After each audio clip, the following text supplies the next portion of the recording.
Every wine tells a story. Story of the people who produced it, story of the land in which the grapes were grown on, and sometimes the labels themselves have a unique story to tell.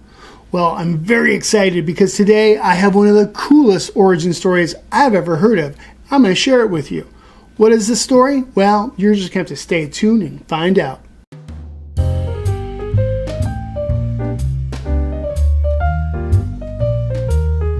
So our story begins in the 1940s. The place is Napa Valley, and it all centers around a small family with a farm. And on this farm, they grew fruits and vegetables. They had some livestock, some chickens. They also grew some Zinfandel grapes. Well, in 1942, the father passed away, leaving the mom and the young son, who was like 13 or 14 years old, and his name is Aldo. So that left them without the income from the father. So Aldo got creative. He decided, well, since they grow Zinfandel grapes on the property, why not make Zinfandel wine and sell it? So he learned how to make wine from his uncle, and he made the wine in his barn, and he sold it to his neighbors and the people in the community around them. Well, it wasn't long before the phone started to ring off the hook. But back then, the phone system had what was called the party line.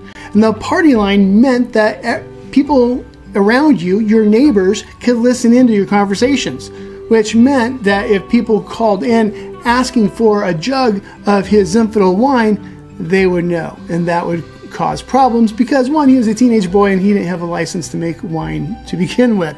So he had to come up with a code word. So since they grew and sold a lot of white chickens but no black chickens, he decided the code word would be black chicken. That way there would be no confusion when somebody placed an order for a black chicken. So that's right, his Zinfandel wine was called black chicken. So people would call in and say, I want a couple dozen eggs, some zucchini, and throw in a black chicken.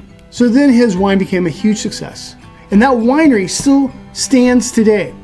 It's in Napa Valley, just north of the town of Napa, and it's called the Robert Biale Vineyards. But I want to show you some of their wines. So the first one is called Party Line. The Party Line obviously is named after the phone system that they use, the Party Line system. It's a really good Zinfandel, but their better, higher end Zinfandel is called the Black Chicken. There you go, check it out, the Black Chicken there. So I would encourage you to go to your local wine shop, try to find either the Party Line or the Black Chicken. They're both amazing wines. So if you're ever in Napa Valley, I would encourage you to go check out the Robert Biale Vineyards. They're a great winery, great, beautiful vineyard. You will not be disappointed. It's a great place. All right, I hope you enjoyed that story, and until next time, cheers.